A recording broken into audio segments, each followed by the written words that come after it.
What does this park offer that's different from other parks? A whole variety of habitats.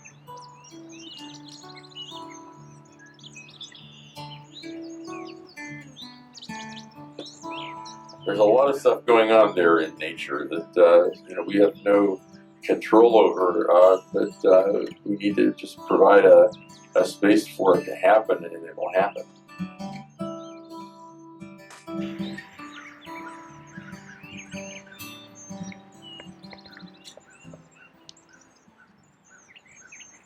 Sandy Creek was a parcel of 103 acres that was used by the city of Durham as a sewage treatment plant.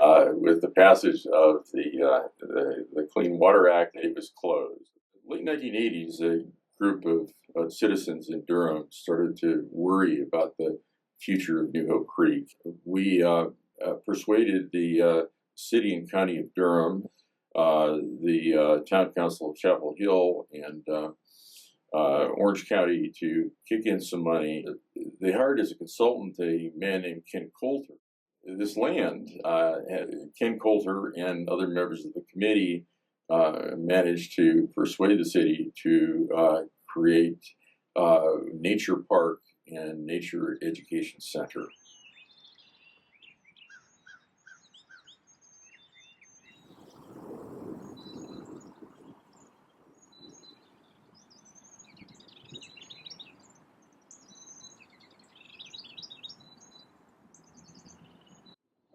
After the park was built in the early 1980s, nobody used it.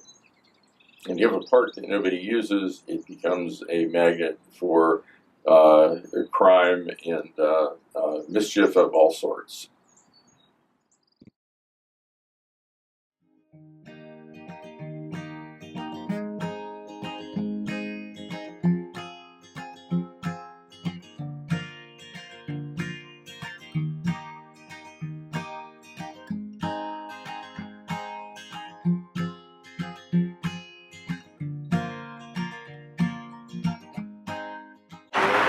We get a lot of participation from Duke students.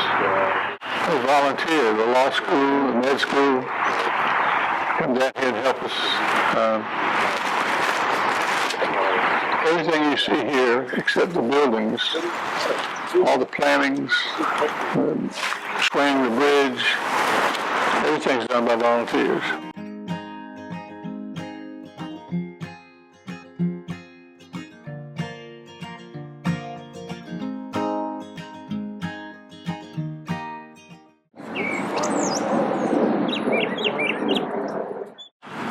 Up there. It's a chip pile. Yeah, the chip pile. Why is the chip pile so fun? You just shovel chips and put them in a wheelbarrow. That's it. It's like making a sandcastle, basically. Like just big, like a big sandbox.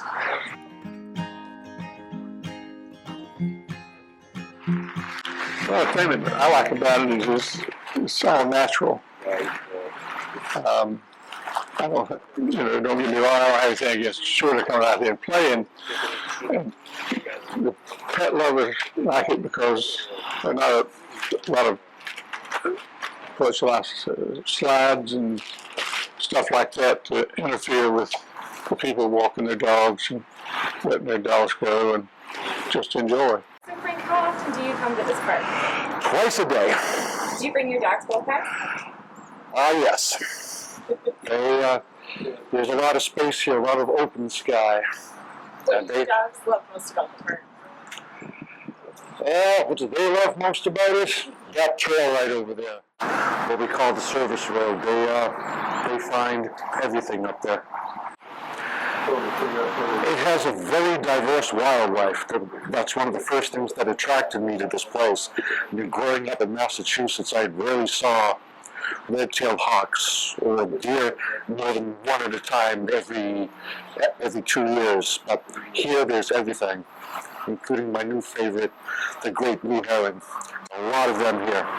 We have beaver, we have otter, we have fox, a lot of deer, and this is still one of the biggest birding hotspots in the southeast.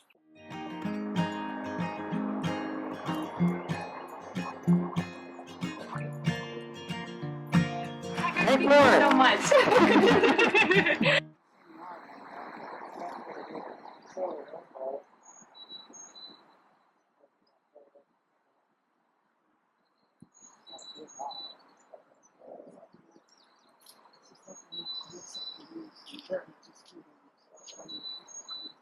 How long have you guys been coming to this park? Well, regularly for the 2 years that I've lived here in Durham. Yeah, over 2 years. I don't know exactly how long. What appeals to you about Sandy Creek?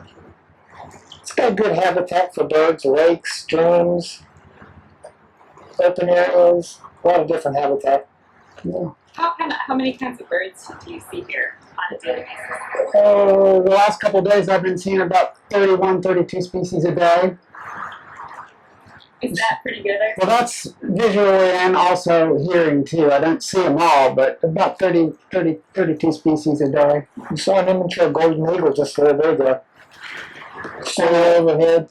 And a planetary warbler, bright yellow warbirds, because it's just the first of many that are going to be coming through as migration proceeds. It's a great blue heron flying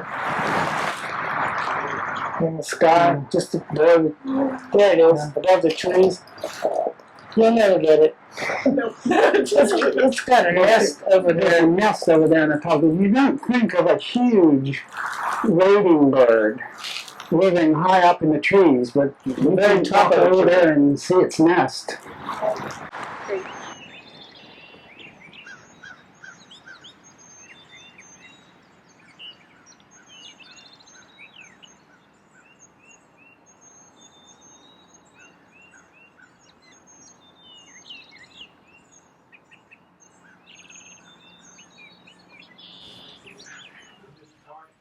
My wife's mother had passed away about 30 years ago from ALS, or Lou Gehrig's disease. It occurred to me that watching butterflies is one thing you can do without any movement at all. In honor of the butterflies, I have a monarch butterfly festival. We also work closely with the Hispanic community, the Embassy of Mexico in Raleigh, and the Honorary Council of Canada for North Carolina, as well as the Mayor of Durham. They all really made the parallel between the migration of the butterflies and the migration of people throughout the three North American countries. And actually, the monarch butterfly is the symbol of the environmental treaty that's part of the NAFTA free trade agreement and appears on their stationery. And we are now certified nationally as a monarch butterfly way station.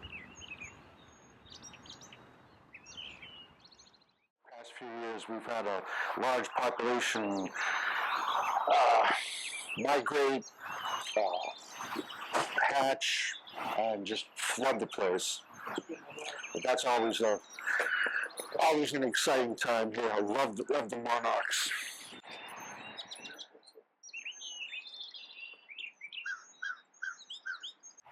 We are about ready to start the last of, well, not the final phase, but we're going to be paving from all the way around to the concrete pad up here.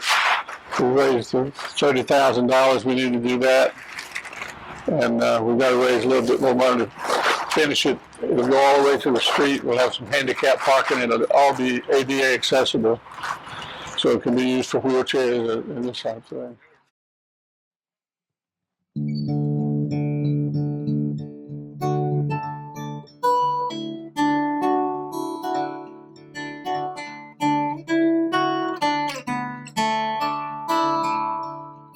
There's a lot of stuff going on there in nature that we have no control over, but we need to just provide a space for it to happen, and it will happen.